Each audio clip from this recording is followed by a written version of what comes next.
Welcome to Keep the Faith Ministry News. This morning, the Holy Father Francis received in audience a group of CEOs of major companies and banks, to whom he addressed the following greeting. Greeting of the Holy Father. It is with pleasure that I welcome you, the CEOs and employees of major corporations and banks. The functions you are called upon to perform are increasingly decisive in not only economic but also social and political life. Large companies are players in the dynamics of international relations. You therefore find yourselves making decisions that have an impact on thousands and thousands of workers and investors, and increasingly on a global scale. Economic power is intertwined with political power. You live this reality because you are inside it. It is your world. But this is not enough. You must become aware of it and look at it critically, with discernment, so that you can fully exercise responsibility for the effects, direct and indirect, of your choices. Because today, more than ever, the economy is bigger than the economy. In this regard, I would like to focus briefly on three challenges, namely, caring for the environment, caring for the poor, and caring for young people. First, I invite you to place the environment and the earth at the center of your attention and responsibility. We are in a time of serious environmental crisis, which depends on many actors and factors, including the economic and business choices of yesterday and today.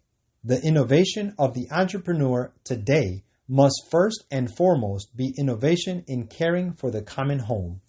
Second, do not forget the poorest and the discarded. The circular economy has become a buzzword, calling for the reuse and recycling of waste. But while we recycle discarded materials and waste, we have not yet learned, allow me the expression, to recycle and not discard people, workers, especially the most fragile, for whom the culture of rejection often prevails. Be weary of a certain meritocracy that is used to legitimize the exclusion of the poor, judged without merit to the point of considering poverty itself as a fault. And do not settle for mere philanthropy. It is too little. The challenge is to include the poor in companies, to make them become resources for common benefit. Third, the young. The young are often among the poor of our time, poor in resources, opportunities, and future. No job can be learned without corporate hospitality, which means generously welcoming the young even when they do not have the required experiences and skills, because every job can be learned only by working. I encourage you to be generous, to welcome the young in your companies, giving them a foretaste of the future so as not to make an entire generation lose hope. Dear friends, you have a great and beautiful responsibility. May the Lord help you to use it and to make courageous choices to the benefit of the environment, the poor, and the young. It will be the most fruitful investment, even economically. I thank you for what you are already doing. You are pioneers. Do not be discouraged. Continue to be pioneers. Please pray for me, and I bless you all. I bless you, your companies, your hopes, your work.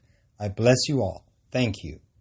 Quote, "For all nations have drunk of the wine of the wrath of her fornication, and the kings of the earth have committed fornication with her, and the merchants of the earth are waxed rich through the abundance of her delicacies." Revelation 18:3. This is Keep the Faith Ministry News. Thank you for watching.